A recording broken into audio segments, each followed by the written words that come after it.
কাহিনী শুরু হয় স্কুল থেকে, যেটা গ্রামের পিছনেই অবস্থিত। সেইখানে ছাত্ররা আসে, আরাম করে পড়াশোনা করে আর ছুটি হতেই বাসায় চলে যায়। কিন্তু যখনই রাত 12টা বেজে যায় তখন সেই স্কুল থেকে ভেসে ওঠে এক ভয়ঙ্কর বেলের আওয়াজ।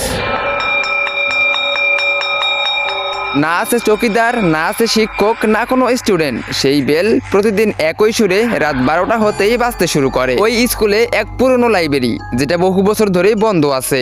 লোকজন বলতো ওই লাইব্রেরির ভিতরে কিছু একটা আছে, অদৃশ্য ছায়া। কিন্তু সেই গ্রামেই থাকতো এক বুদ্ধিমান ছেলে, রাব্বি। তার ছোট থেকে স্বপ্ন ছিল সে একদিন পুলিশ অফিসার হবে, আর সে ওই স্কুলেই পড়তো। একদিন ক্লাসে ম্যাডাম সবার রোল নাম্বার ডাকতেছিল।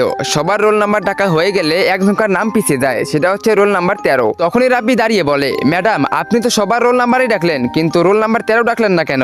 এইটা শুনতেই ম্যাডামের মুখ ফ্যাকাশা হয়ে যায়। তখনই ম্যাডাম রেগে যায় আর বলতে থাকে, তুমি কি পড়ালেখা করার জন্য আসছো নাকি ফালতু জিজ্ঞাসাবাদ করার জন্য আসছো? চুপ করে বসো। তখনই রাব্বি চুপ করে যায় আর বসে পড়ে। স্কুল ছুটি হতেই সবাই নিজ নিজ বাসায় চলে যায়, কিন্তু রাব্বির মাথায় একটা কথাই ঘোরাঘুরি করতেছিল, আসলে কি আছে ওই রোল নাম্বার 13-র মধ্যে, যেটা শুনতেই ম্যাডাম অনেক বেশি রেগে গিয়েছিল। আর সেই দিন রাত্রিবেলা রাব্বি না ঘুমিয়ে চুপি চুপি সেই স্কুলে চলে আসে আর সিধা লাইব্রেরির ভিতরে ঢুকে পড়ে। আর সে খুঁজতে থাকে হাজিরা খাতা আর বলতে থাকে, কে এই রোল নাম্বার 13? কি রহস্য আছে তার মধ্যে? আমাকে খুঁজে বের করতেই হবে। তারপর সে লাইব্রেরির এদিক ওদিক খুঁজতে শুরু করে, কিন্তু কিছুই খুঁজে পায় না। তখনই তার কানে একটি আওয়াজ ভেসে ওঠে।